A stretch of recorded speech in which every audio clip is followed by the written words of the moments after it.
भले ही सरकार महंगाई के काबू में होने की बात करती हो, लेकिन भारत सरकार का एक अच्छा इनिशिएटिव आपकी जेब पर भारी पड़ने वाला है।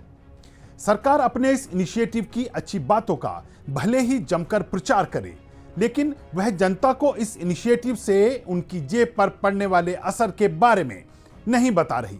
ना ही इस बारे में एक्सपर्ट ही कुछ बोल रहे हैं। नमस्कार, मैं हूं दीपक गौड़ और आप देख रहे हैं यंग भारत न्यूज। आज हम बात करेंगे ऐसे आम आदमी की जो किसी कार, बाइक, स्कूटी का मालिक है। ऐसे लोगों के लिए यह खबर बहुत काम की साबित होने वाली है। इसके साथ ही नई पुरानी कार खरीदने वाले लोग भी हमारी इस खबर को ध्यान से सुन लें, क्योंकि कारों और फ्यूल को लेकर हमारे देश में हो रहे एक बहुत बड़े बदलाव के बारे में कोई बात करने को राजी नहीं है। ऐसे समय में जब शहरी जीवन में सड़कों पर वाहनों का जाम आम आदमी के लिए आफत बन गया हो, ऐसे में उनके वाहनों को लेकर हो रही एक सेंधमारी कितना असर डालेगी, इस पर आपसे अब थोड़ी देर में बात करेंगे। अगले कुछ मिनटों में मैं आपको बताऊंगा कि आने वाले दिनों में आपकी कार को लेकर किन बदलावों के लिए आपको तैयार रहना होगा। जुड़े रहिए मेरे साथ। देश में ई व्हीकल के बाद अब आने वाले दिनों में व्यापक स्तर पर बिकता नजर आएगा E20 पेट्रोल, यानी पेट्रोल में आने वाली नई मिलावट एथनॉल की।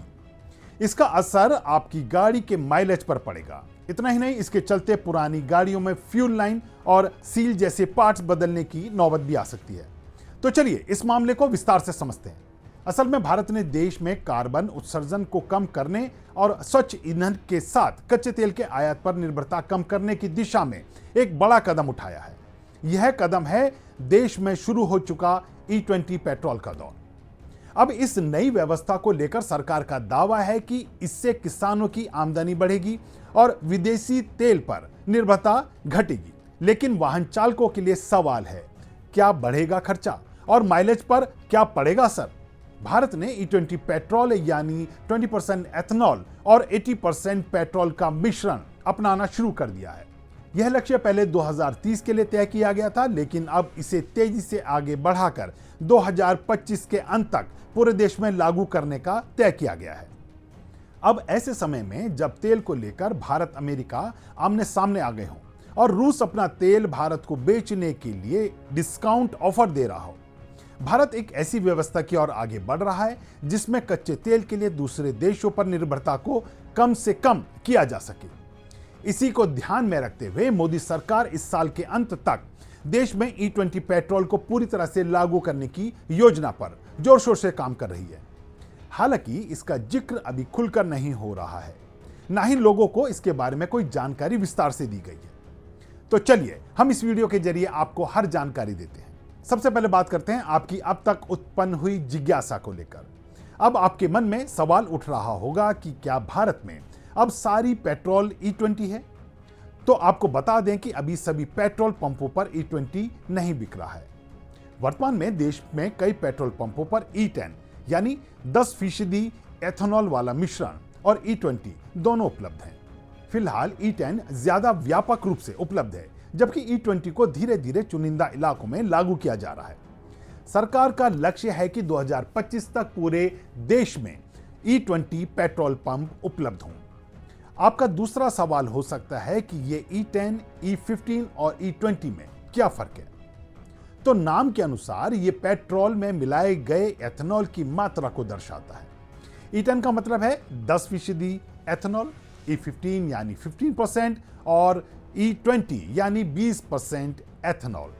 एथनॉल की मात्रा बढ़ाने से कार्बन उत्सर्जन घटता है और देश में विदेशी कच्चे तेल पर निर्भरता भी कम होती है। साथ ही भारत में एथनॉल का उत्पादन गन्ने और अनाज जैसी फसलों से होता है, जिससे किसानों की आमदनी भी बढ़ती है। अनुमान है कि 2025 के अंत तक E20 से करीब 43,000 करोड़ रुपए की विदेशी मुद्रा की बचत होगी और किसानों की आमदनी में 40,000 करोड़ रुपए की वृद्धि होगी। अब आता है इससे जुड़ा सबसे अहम सवाल, क्या इस ईंधन से वाहनों पर असर पड़ेगा और अगर हां तो कैसा? तो कई वाहन मालिकों की चिंता है कि E20 से माइलेज कम हो सकता है। दरअसल एथनॉल की ऊर्जा क्षमता पेट्रोल से कम होती है, इसलिए इंजन को उतनी ही शक्ति के लिए ज्यादा ईंधन जलाना पड़ता है। ऐसे में नए वाहनों में औसतन 5 से 7% तक माइलेज घट सकता है, जबकि कुछ पुराने मॉडल्स में यह गिरावट 15 से 20% तक देखी गई है। क्या वाहनों में कोई बदलाव करना होगा? तो चलिए नए वाहनों यानी 2023 के बाद लॉन्च हुए वाहनों की बात करें। तो आपको बता दें कि इसमें पहले से ही E20 के लिए डिजाइन किया गया है, इनमें कोई बदलाव की जरूरत नहीं होगी। पुराने वाहन खासकर BS3 और BS4 मॉडल्स में फ्यूल लाइन, पंप और सील जैसे कुछ पार्ट्स पर असर हो सकता है, इन्हें बदलने की जरूरत पड़ सकती है।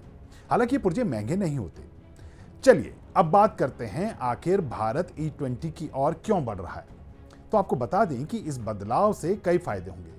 पहला यह है कि देश में कच्चे तेल के आयात पर निर्भरता घटेगी, प्रदूषण और ग्रीन हाउस गैस उत्सर्जन कम होगा और किसानों को गन्ना व अनाज से एथेनॉल उत्पन्न में सीधी कमाई होगी। सरकार मानती है कि चुनौतियां जरूर हैं, लेकिन देश भर में उपलब्धता सुनिश्चित करना और पुराने वाहनों में आने वाली समस्याओं का समाधान करना, लेकिन लंबे समय में यह कदम भारत को स्वच्छ ईंधन और ऊर्जा आत्मनिर्भरता की दिशा में मजबूत बनाएगा। अब भले ही E20 पर्यावरण की दृष्टि से और भारतीय अर्थव्यवस्था की बचत के नजरिए से एक शानदार इनिशिएटिव हो, लेकिन यह बात तय है कि सरकार का यह इनिशिएटिव आम आदमी की जेब पर भारी पड़ने वाला है।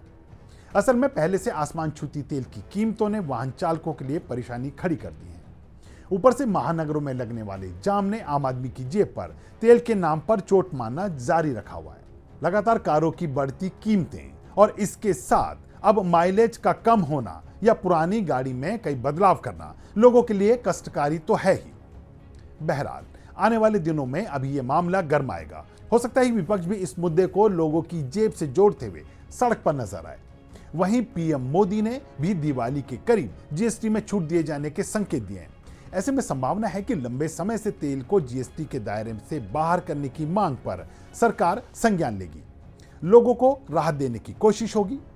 इन मुद्दों को लेकर एक बार फिर से आपके बीच आएंगे। तब तक के लिए नमस्कार। आपको ये वीडियो कैसी लगी कमेंट बॉक्स में लिखकर जरूर बताएं। अगर आपने अभी तक हमारे चैनल को सब्सक्राइब नहीं किया है तो सब्सक्राइब करें।